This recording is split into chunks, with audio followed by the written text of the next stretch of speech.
Jangan selalu bersembunyi di kalimat tanda kutip bagi yang mampu. Oh saya tidak mampu, gak usah saya pikirin haji. Subhanallah. Allah melahirkan kita semua dalam kondisi sama. Waktunya sama, fasilitasnya sama. Kenapa ada yang mampu kita tidak mampu? Minta kepada Allah subhanahu wa ta'ala. Mohon. Pernah dengar nama Sa'ad ibn Ubadah radhiyallahu anhu ya? Sahabat Nabi yang mulia ini mengkhususkan doanya. Ini ada dalam materi kami di playlist YouTube Khalid Basalamah Official, serial Sahabat Tabligh Akbar. Ini bahasan tentang beliau. Beliau menjadikan, salah satu potongan beliau menjadikan doanya, ya Allah, karuniakanlah aku harta yang melimpah, yang dengannya aku bisa dekatkan diri kepadamu. Dan akhirnya Allah betul-betul berikan harta saat yang melimpah luar biasa. Ya. Pada saat hidup, pada saat juga sudah meninggal. Ya. Jadi jangan terkurung dengan bahasa. Bagi yang mampu antum tunggangi atau anda tunggangi, oh saya tidak mampu ya sudah. Tapi jadikan tanda kutip sebagai tantangan. Ya Allah, sebagaimana engkau berikan bagi yang mampu pahala haji, pahala zakat, jadikan aku mampu. Nah minta sama Allah begitu. Terus pelajari ilmunya. Bagaimana supaya bisa mendatangkan income itu. Dan haji ini banyak sekali keutamaannya. Banyak sekali keutamaannya. Mungkin kalau kita ingin rincikan luar biasa banyaknya. Tapi di dalam surah Al-Imran ayat 97 Allah perintahkan. Walillahi ala nas hijul baiti man istata'a ilaihi sabila. Dan bagi manusia ya, kewajiban terhadap Allah melaksanakan ibadah haji ke Baitullah. Yaitu bagi orang yang mampu mengadakan perjalanan ke sana. Wa man kafara fa innallaha ghaniyun 'anil 'alamin. Dan siapa yang mengkufuri perintah haji itu, kewajiban haji, maka sungguhnya Allah Maha Kaya atas seluruh alam semesta ini. Ya, jadi ada perintah untuk haji. Haji ini teman-teman kata Nabi SAW, wal haji mabrur laisa lahu jazaa illa jannah. Haji yang mabrur mengikuti syarat dan rukun, ya tidak ada pelanggaran, tidak ada balasannya kecuali surga. Bagaimana orang bisa haji tanpa uang? Nggak mungkin.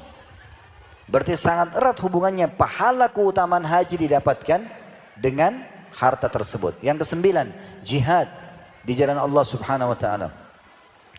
Ada dari 28 kali terulang kalimat jihad dalam Al-Quran, ada 8 kali ya dari potongan ayat jihad Allah mulai dengan bi amwalikum wa anfusikum. Jadi kalau Allah sudah sebutkan jihad, Allah sebutkan bi amwalikum wa anfusikum, berperang dengan harta dan jiwa kalian. Harta dan jiwa kalian. Nah, Allah SWT ulang-ulangi. Berarti yang paling afdal kata ulama adalah berperang dengan keduanya. Dia sudah menyumbang dengan harta, dia juga ikut berperang dengan fisiknya. Gitu. Nah itu penting untuk digarisbawahi. Ini salah satu potongan ayat dalam surah An-Nisa ayat 95 Allah berfirman. Surah nomor 4 ayat 95. La yastawil qa'iduna minal mu'minina ghairu ulid darari wal mujahiduna fi sabilillahi bi amwalihim wa anfusihim. Faddalallahu al-mujahidina bi amwalihim wa anfusihim 'alal qa'idin darajah wa kullan wa'adallahu al-husna wa faddalallahu al-mujahidina 'alal qa'idina ajran 'azima. Tidak sama orang-orang mukmin yang duduk atau tidak ikut berperang tanpa mempunyai udzur dengan orang-orang yang berjihad dengan Allah dengan harta dan jiwa mereka. Jadi bukan cuma dengan jiwa, tapi dengan harta di sini. Allah melebihkan derajat yang sangat tinggi orang-orang yang berjihad dengan harta dan jiwa mereka dari atas orang-orang yang duduk tidak ikut berperang tanpa udzur. Kepada masing-masing Allah menjanjikan pahala yang terbaik atau surga. Tapi Allah melebihkan orang-orang yang berjihad atas orang-orang yang duduk dengan pahala yang sangat besar. Ya. Dan juga praktek Nabi SAW. Nabi SAW itu kalau mau berperang selalu kumpulin dulu sahabat. Ayo kumpulin harta kalian, kita mau berjihad. Beliau kumpulin harta dulu di masjid beliau. Sudah cukup untuk membiayai pasukan perang. Baru beliau bentuk pasukan untuk berangkat. Selalu. Coba baca dalam peperangan Nabi SAW. Cukup banyak peperangan Nabi kan. Dari perang Badar, perang Uhud, kemudian perang Khandaq atau perang Ahzab, ya, Bani Mustaliq, ya, perang Khaybar, kemudian Fathi Makkah, Hunain, semua perang Tabuk.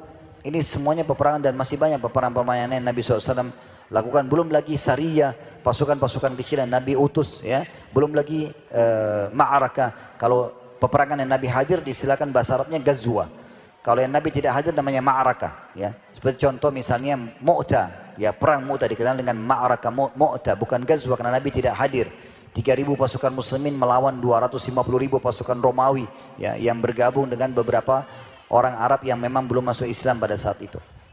Tapi yang jelas teman-teman sekalian, kita lihat di sini memang harta itu diperlukan. Dan kita mungkin tidak asing lagi dengan kejadian Utsman bin Affan di perang Tabuk. Nabi SAW mengatakan begini, siapa yang mau menyumbang tunggangan buat kami Karena banyak sekali umat Islam. Di perang Tabuk itu peperangan terakhir Nabi SAW. Pertama kali pasukan Islam terkumpul 30.000 pasukan. 30.000 personil. Belum pernah sebelumnya sebanyak itu. Maka Nabi butuh tunggangan-tunggangan. Unta, kuda yang dipakai untuk berperang para mujahidin. Perjalanan dari Madinah ke Tabuk cukup jauh. Maka Nabi SAW bilang, siapa yang mau nyumbang tunggangan perang? Utsman dengar. Utsman mengatakan, saya ya Rasulullah, 100 ekor kuda. Lengkap semuanya. Kuda, pelananya, baju perangnya, pedangnya, anak panahnya, busurnya, sama bekal makanannya. Seorang mujahid tinggal naik di kuda, ikut perang. Pulang pergi saya tanggung, 100 ekor kuda. Bagaimana caranya orang nanggung begini kalau tidak punya harta? Ternyata Nabi SAW bilang, bagus hai Utsman apa yang kau lakukan. Nabi bilang lagi, ada yang mau nyumbang lagi tidak? Utsman heran, oh berarti Nabi masih perlu. Saya nyumbang lagi ya Rasulullah, 100 ekor kuda, lengkap semuanya. Satu paket pulang pergi mujahid gitu. Maka Nabi SAW mengatakan, bagus hai Utsman. Ada lagi yang mau nyumbang? Ternyata masih lagi. Nah, Utsman bilang lagi, ya Rasulullah, saya nyumbang lagi 100 ekor kuda. 300, 400, 500 sampai 900 ekor kuda. Ya, satu ekor kuda perang ini mungkin seperti mobil Alphard sekarang itu. Mahal banget tuh. Lengkap lagi sama semua perlengkapan perangnya. Dia cuma pakai baju di badan, pakai baju perang, pakai pedang, perangkatnya semua sudah disiapin. Sudah 900, Nabi bilang, bagus hai Utsman. Ada lagi yang mau nyumbang? Utsman heran, 900 masih butuh. Maka Utsman mengatakan, ya Rasulullah, di kandang saya tersisa 90 ekor kuda. Saya akan tambah dengan 10 ekor unta. Genaplah 1000. Setelah itu Nabi SAW tutup donasi. Gak ada lagi, sudah cukup. 1000 ekor. Nah ini hati-hati, biasa gitu ya. Kalau ada sumbang pesantren minta sumbangan, mesti minta sumbangan. Jangan tunggu donasi sudah tutup baru antum nyesal. Mumpung belum tutup, nyumbang. Nah, gitu. Jadi sudah tutup, tidak ada lagi kendaraan. Terus Nabi SAW lihat mujahid begitu banyak, mereka butuh air. Setelah itu Nabi SAW bilang, suruh cek semua sumur di Madinah. Rata-rata kering semuanya. Ada satu sumur milik orang Yahudi yang masih banyak airnya. Nabi SAW suruh sahabat negosiasi. Gak mau dia. Gak mau kasih. Mau dijual. Langsung Nabi bilang, siapa yang beli sumur Rumat, sumur itu masuk surga. Utsman gak pakai tanya, langsung ke sana bayar. Gak pakai nego lagi sama Yahudi. Berapa kau mau jual ini? Sekian, ambil. Setelah itu langsung dia bilang, saya wakafin untuk umat Islam. Wakaf langsung. Dan wakaf itu berikut dengan beberapa pohon kurma di sekitarnya. Sampai hari ini kalau saya bawa jemaah haji dan jemaah umrah, jemaah dari travel kami yang Allah amanahkan Uhud Tour ini, saya selalu kadang ada kesempatan kalau di Madinah, dari hotel kami jalan kaki. Dekat sekali di sekitar perhotelan Madinah itu ada satu hotel tulisan besar-besar wakafnya Utsman bin Affan. Hotel itu tulisannya wakaf Utsman bin Affan. Antum kalau searching di Google kelihatan hotelnya itu. Tidak terlalu besar. Tapi uniknya, para ahli sejarah Madinah mengatakan lokasi hotelnya Utsman bin Affan yang dijadikan wakaf itu adalah rumahnya beliau dulu di masa hidupnya. Ya. Bagaimana ceritanya? Orang sudah mati bisa punya hotel dekat haram. Dan satu-satunya orang yang mati sekarang masih punya rekening cuma Utsman bin Affan. Sampai hari ini di Saudi, di rekening di salah satu bank di sana ada rekening namanya Utsman bin Affan. Setiap hari masuk income di situ. Padahal orangnya sudah mati. Meninggal 1400 tahun yang lalu. Ternyata waktu beliau wakafin sumur Rumat itu sama kebun kurmanya, di masa Nabi SAW beliau rawat.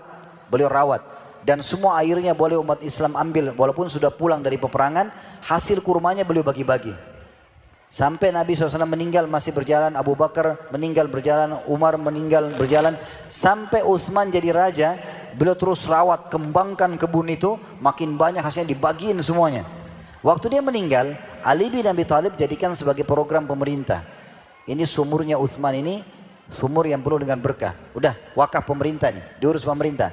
Datang dinasti Umayyah dalam Islam, tahun 40 sampai 132 Hijriah. Dijadikan itu juga jadi program pemerintah semua khalifah pada saat itu, Umayyah. Datang Abbasiyah, tahun 132 sampai 656 Hijriah. Jadi wakaf, jadi program pemerintah. Tidak ada satupun khalifah yang tidak mengurus sumurnya Utsman. Kuasa Allah, karena dia ikhlas, Allah kasih keberkahan. Datang Utsmaniyah juga sama. Datang sekarang pemerintah Saudi masih sama. Sehingga pemerintah Saudi karena banyaknya income dari kebun kurma itu, dan airnya sekarang masih bisa dipakai, cuma sudah tidak berfungsi karena orang sudah punya program ada air. Kalau kita di Indonesia PDAM mungkin ya, itu sudah ada di kota Madinah, maka sumur Usman sudah tidak diambil airnya untuk bagi-bagi masyarakat, tapi hasil kurmanya masih ada yang dibagi, ada yang dijual. Nah hasil penjualannya dibukakan rekening khusus, lalu salah satu hasilnya diberikan tanah dekat Masjid Nabawi tadi, dibangunkan hotel, dan hasil hotel itu dipakai lagi kembali ke rekening dia. Luar biasa harta. Ya. Allah subhanahu wa ta'ala menukil kepada kisah Uthman bin Affan dan kisah beberapa sahabat Nabi yang kaya raya. Nanti di penutupan materi insya Allah ada beberapa nama yang akan kita sebutkan supaya kita belajar dari situ. Yang ke-10, ilmu dan harta. Apakah ada hubungannya antara ilmu dan harta? Ya, sangat erat. Sangat erat. Ya. Di antaranya kalau pernah dengar ada gurunya Imam Malik, salah satu guru Imam Malik namanya Rabi' ar-Ra'i rahimahumullah. Ini guru utamanya Imam Malik. Imam Malik, gurunya Imam Syafi'i. Gurunya dia yang paling utama itu adalah Rabi' ar-Ra'i. Siapa Rabi' ar-Ra'i ini? Kisahnya saya ringkaskan karena cukup panjang. Ayahnya dia seorang mujahid, suka pergi berperang. Dan masa dulu orang tidak ada handphone, bisa komunikasi sama keluarga. Dia orang dulu kalau keluar udah dianggap meninggal udah. Kalau dia masih kembali ya sudah berarti masih ada umurnya, gitu kan? Orang nggak tahu. Maka ayahnya pergi berperang, dia pernah pulang sekali, dia bawa sedikit harta buat keluarganya. Kemudian dia pergi, bukan sedikit sebenarnya banyak. Dia bawa sekitar 30.000 dinar, banyak sekali itu. Ya. Kalau saya pernah hitung 1000 dinar saja itu sekitar 2,5 miliar. 1000 dinar emas itu sama dengan 2,5 miliar. 1000 ya, ini 30.000. Berarti 2,5 miliar itu dikali 30. Ya. Kalau kali 10 saja 25 M. Ya. Kalau kali 30, 75 M. Uang sekarang. Ini ayahnya pergi perang, dapat hantaran pesan perang, dibawa pulang. Dia kasih istrinya 30.000 dinar. Dia pergi perang lagi. Istrinya kebetulan waktu itu lagi hamil besar.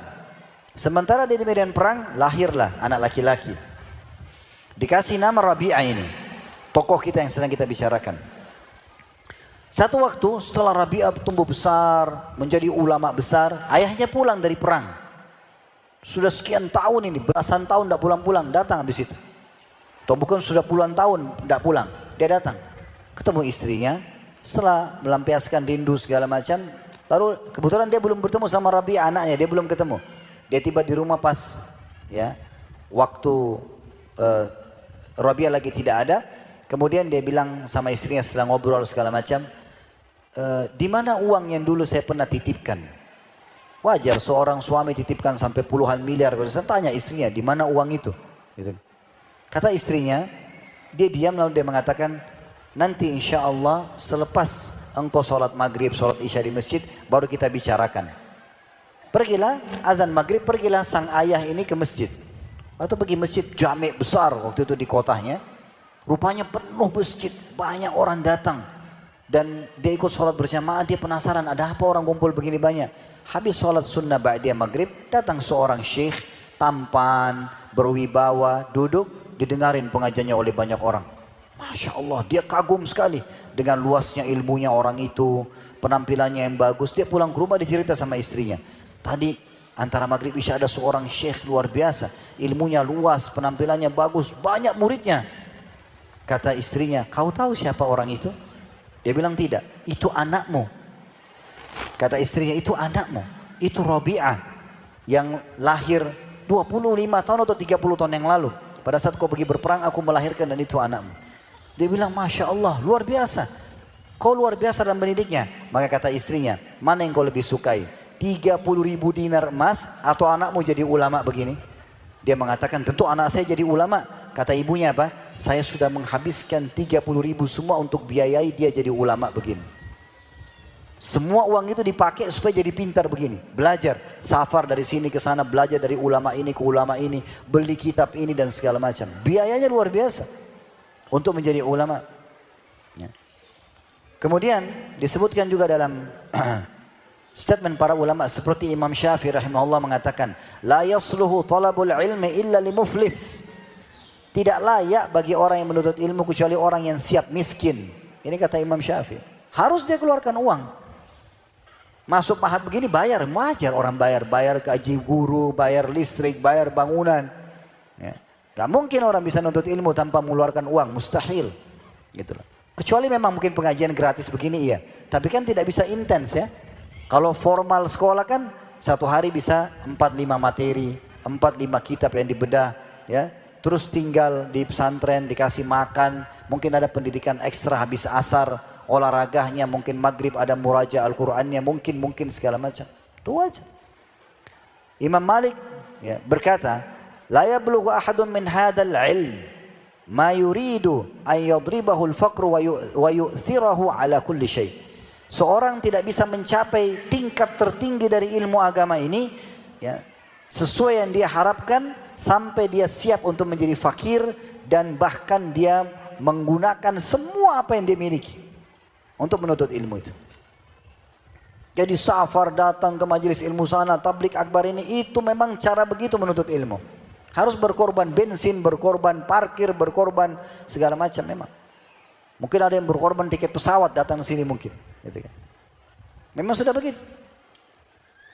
Dan Ibnul Qasim pernah berkata, ini tentu disebut kalau tadi yang perkataan Imam Syafi'i dari Jami' li Akhlaqir Rawi di jilid 1 halaman 104, dan kalau tadi perkataan Imam Malik rahimahullah yang tidak bisa mencapai tingkat tertinggi ilmu ini ya, yang dia harapkan sampai dia siap jadi fakir dan akan mengorbankan apapun, diambil dari kitab Al-Majmu', Majmu'ul Fatawa Ibnu Taimiyah jilid 1 halaman 35. Dan juga ada perkataan Ibnul Qasim diambil dari buku Tartibul Madarik jilid 1 halaman 131.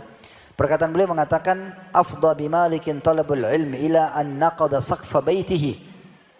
Imam Malik itu ya, pada saat mencari ilmu dia sampai membongkar atap rumahnya, faba'a khashabahu. Kemudian dia jual kayunya atap rumahnya untuk membiayai dirinya supaya bisa belajar ilmu. Thumma malat alaihi dunya. Dan setelah itu barulah dunia datang kepadanya. Jadi nuntut ilmu butuh uang. Memang begitu. Kalau kita cuma bisa pinjam kitabnya orang lain karena tidak punya uang, orang lain yang beli kitab, yang kita pinjam dapat pahalanya. Dia bisa beli kitab banyak, dia bisa baca. Atau sekarang aplikasi, beda dengan orang yang cuma pinjam laptop temannya, dengan dia sendiri bayar aplikasi itu, kan begitu. Dan seterusnya. Yang ke-11, rahim dan harta. Kita sudah tahu keutamaan silaturahim, ya. Yang kata Nabi SAW dalam hadis Bukhari Muslim, man ahabban yubsata alaihi fi rizqih. Siapa yang mau diluaskan rezekinya, dilampangkan rezekinya, wa yunsa'lahu fi athari, dan juga dia dipanjangkan umurnya, falyasir rahimah, dia harus melanjutkan silaturahim. Ya, silaturahim ini cukup banyak caranya. Tapi yang paling mendasar adalah menyambung mereka dengan harta dan juga kunjungan. Itu yang paling mendasar. Kayak orang tua kita, kita bantu penuhi kebutuhannya. Itu rahim yang luar biasa itu. Selain kita bertemu dengan dia. Datang ke rumah orang tua, bawain makanan, penuhin kebutuhannya. Ke saudara, ke mertua, ke siapa saja. Kerabat yang punya hubungan kerabat. Maka itu kita akan dapatkan keutamaan diluaskan rezeki dan dipanjangkan umur. Ya, dan itu ada hubungannya sama harta. Ya, beda tentunya orang yang silaturahim cuma datang dengan orang yang bisa membawakan hadiah, orang yang bisa membayarkan utang rahimnya, dan seterusnya. Cukup banyak. Ini yang penting sudah bisa difahami poinnya. Yang jelas dengan silaturahim kita akan dapat perluasan rezeki dan pemanjangan umur. Dan puncak silaturahim justru dengan harta dan kunjungan. Yang ke-12, menikah dengan harta. Menikah bagian daripada sunnah Nabi SAW. Butuh harta. Ini kan gitu. Minimal kata Nabi SAW dalam hadis Bukhari Muslim kepada Abdurrahman bin Auf radhiyallahu anhu pada saat beliau menikah, ditanya, kau sudah menikah? Karena Abdurrahman tiba-tiba masuk masjid pakaiannya seperti pengantin, pakaian baru, kelihatan wangi. Kata Nabi SAW, Abdurrahman, sepertinya ada sesuatu yang terjadi. Kata dia, iya Rasulullah, saya baru nikah. Kata Nabi SAW, sama siapa? Dia bilang, sama satu wanita Ansar dari Madinah. Apa yang kau berikan maharnya? Dia bilang, emas seperti biji kurma. Ya. Lalu kata Nabi SAW, kenapa kau tidak iklankan? Aulim walau bisyat. iklankan, undang orang, walaupun hanya dengan seekor domba. Bukankah beli domba butuh uang? Kan ada hubungannya, gitu kan? Gitu. Kemudian juga dalam riwayat yang sahih diriwayatkan dari hadits Buraidah radhiyallahu anhu, takala Ali radhiyallahu anhu meminang Fatimah radhiyallahu anhuma. Jadi Ali meminang Fatimah anak Nabi SAW. Maka Rasulullah SAW bersabda, annahu la budda lil arusi min walimah. Pengantin laki-laki harus mengadakan walimah, undangan makan untuk tamu-tamu datang semampu dia. Tapi berarti boleh kita adakan, bahkan kalau kita keluarin makin banyak orang datang kita beri makan, makin besar pahalanya. Ada hubungan antara menikah dengan ini, gitu kan? Yang ke-13, setelah menikah ada nafkah istri, kewajiban bagi suami. Walaupun dia berkisar di 5, di makanan, minuman, pakaian, tempat tinggal dan transportasi. Tapi bukankah nafkah ini harta? Kita kasih makan orang, makan istri, bukankah harta? Minum, pakaiannya, tempat tinggalnya, transportasinya. Dan apa kata Nabi SAW dalam hadis riwayat Muslim, hadis sahih, dinar yang kau keluarkan untuk berperang di jalan Allah, dinar yang kau berikan kepada fakir miskin, dinar yang kau berikan pembebasan budak, dan dinar yang kau berikan untuk keluargamu, istri dan anakmu jauh lebih besar pahalanya. Jadi makin kita royal sama keluarga makin bagus. Asal tidak mubazir, kebutuhannya penuhi. Ya. Tidak berlebihan tapi kita penuhi kebutuhannya. Itu infak yang paling besar pahalanya di sisi Allah Subhanahu wa taala. Tentu di sini hadits seperti ini jangan ditunggangi oleh akhwat kita ya. Nah, itu tadi dengar ceramahnya Ustaz Khalid tuh, pas pulang bilang sama suaminya begitu. Berarti kau harus keluarin uang banyak buat saya. Ya. Saya perlu ingatkan akhwat bertakwa kepada Allah Subhanahu wa taala, ya. Karena Allah menjadikan satu laki-laki ini pintu surga Anda. Ya. Dalam Islam tidak ada poliandri. Enggak boleh satu perempuan punya 2 suami, enggak boleh. Jadi dia cuma bakti sama satu. Karena kalau 2 suami, dua-dua tumpahin sperma, dia hamil siapa ayahnya. Makanya enggak ada poliandri dalam Islam, gitu kan? Jadi akhwat ini cuma bakti sama satu laki-laki ini saja. Kemas baik-baik laki-laki itu. Disuruh santun, suruh melayani, suruh memenuhi kebutuhan. Dan nanti balasannya si laki-laki berikan nafkah kebutuhannya. Nah ini, jangan sampai tidak melayani, ya, mukanya selalu cemberut, tutur katanya kasar, pelayannya tidak bagus, lalu minta duit, kewajiban kamu. Nah, si laki-laki bisa bilang, kewajiban kamu bagaimana? Nah kan gitu. Jadi jangan ditunggangi, bertakwa kepada Allah Subhanahu wa taala. Dan ingat, kewajiban suami nafkah, 5 hal ini, makanan, minuman, pakaian, tempat tinggal, transportasi semampu suami. Lebih daripada ini tidak ada kewajiban. Ya. Jadi boleh saja kita menentukan nafkah itu sesuai dengan kebutuhan sang istri. Tapi di sini kita perlu tahu bahwasanya perempuan memiliki hak nafkah dan itu harta. Ya kan gitu. Kemudian selanjutnya nafkah buat anak, ini yang poin ke-14. Nafkah buat anak. Anak juga wajib kita nafkahi. Sebagaimana potongan ayat Al-Quran dalam surah Al-Baqarah ayat 223. Wa alal mauludi lahu rizquhunna wa kiswatun bil ma'ruf. Dan kewajiban bagi ayah memberikan makan dan pakaian kepada si anak dan juga kepada ibunya secara ma'ruf. Ya, kita wajib memberikan nafkah. Anak laki-laki sampai dia balik, anak perempuan sampai dia menikah. Ya. Bahkan kata Nabi SAW, ya kepada, kalau pernah dengar Bashir, ya, ini ayahnya Nu'man ibn Bashir, dua-duanya sahabat. Kebetulan Bashir ini punya kemampuan harta, tapi di antara semua anaknya ada satu anak namanya Nu'man ibn Bashir masyhur, sahabat Nabi yang mulia. Nu'man ini sangat bakti sama ayahnya. Maka Bashir datang kepada Nabi SAW lalu berkata begini, ya Rasulullah, saya ingin memberikan Nu'man lebih harta. Saya minta anda jadi saksi, gitu kan? Kata Nabi SAW, kau samakan enggak semua anakmu? Bashir, sama enggak kau kasih nanti? Dia bilang enggak ya Rasulullah. Kata Nabi SAW, kalau gitu saya enggak mau jadi saksi. Lalu kata Nabi SAW, tanya kembali Bashir, kau mau enggak anakmu berbakti semuanya sama? Standarnya semua sama, semua bakti sama kamu. Kata Bashir, iya. Kata Nabi SAW, kalau gitu adillah pada mereka dalam pemberian. Kita berikan anak ini 10.000 rupiah, semua dapat 10.000. Kecuali dalam warisan. Kalau warisan beda. Lidzakari mithl hadzil unthayain. Laki-laki dapat 2, perempuan dapat 1. Kalau warisan, kenapa? Karena ada alasannya. Perempuan sebelum nikah ayahnya punya kewajiban menafkahi sampai dia menikah. Kalau dia sudah menikah, suaminya nafkah. Jadi dalam dua keadaan semuanya aman. Laki-laki kewajibannya hanya sampai balik. Setelah itu pun dia harus membiayai nanti istrinya, anaknya sekian. Makanya dapat warisan 2 kali lipat. Ada alasan syar'i. Perlu difahami supaya bisa dijawab kalau ada orang lemparkan syubhat. Mana keadilan Islam? Katanya laki-laki dapat 2 warisan. Dia tidak faham. Islam punya peraturan. Tapi kalau dalam pemberian hibah wajib sama. Gak boleh beda. Ya. Makanya kata Nabi SAW, kalau boleh dilebihkan, aku akan lebihkan anak perempuan. Tapi tidak boleh. Sama diberikan. Yang ke-15, persahabatan dengan harta. Tidak akan pernah langgeng persahabatan selama kendaraannya bakhil. Dan akan selalu langgeng persahabatan kalau kendaraannya royal. Suka memberi. Traktir teman, berikan dia hadiah. Loyal itu, pasti. Gini loh kaidahnya, royalitas, suka memberi, mendatangkan loyalitas, kepedulian. Tidak mungkin loyal datang tanpa royal, gak mungkin, mimpi. Antum mau orang hormatin antum, datang dekat, tapi antum gak royal sama dia, gak mungkin. Benar gak? Cuma 3 orang yang ngangguk, yang lain tidak. Allahu a'lam. Mana orang Gresik ini? Masih sadar gak ini?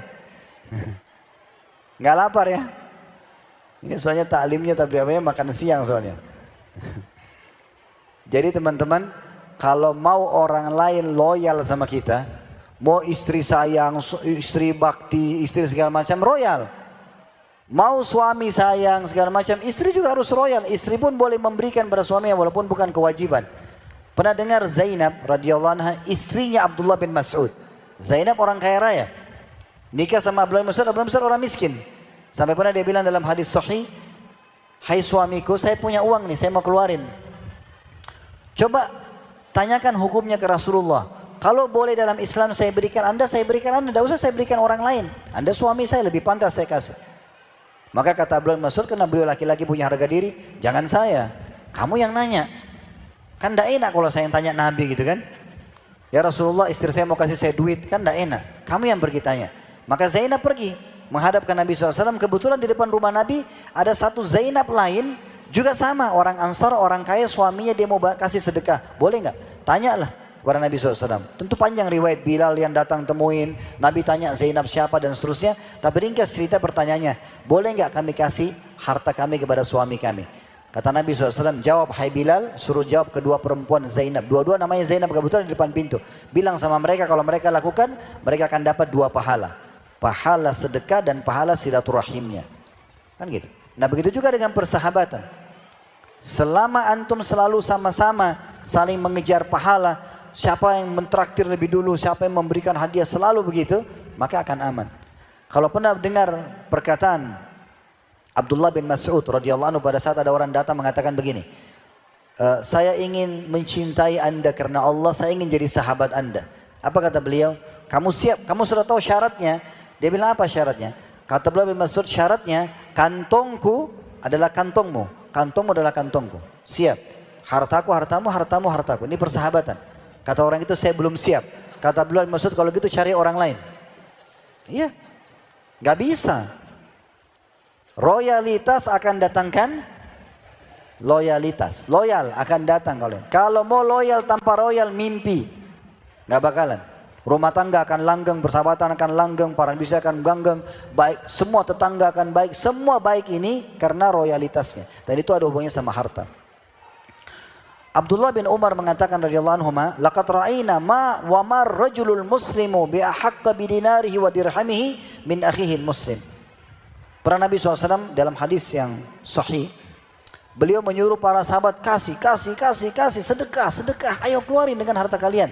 Ya kan? Sampai kata Abdullah bin Umar, kami sampai melihat seakan-akan sudah tidak ada lagi ya hak muslim ya dari dirham dan dinarnya melebihi dari saudaranya. Jadi apa yang kita punya ini sama saudara kita punya. Nah itu persahabatan.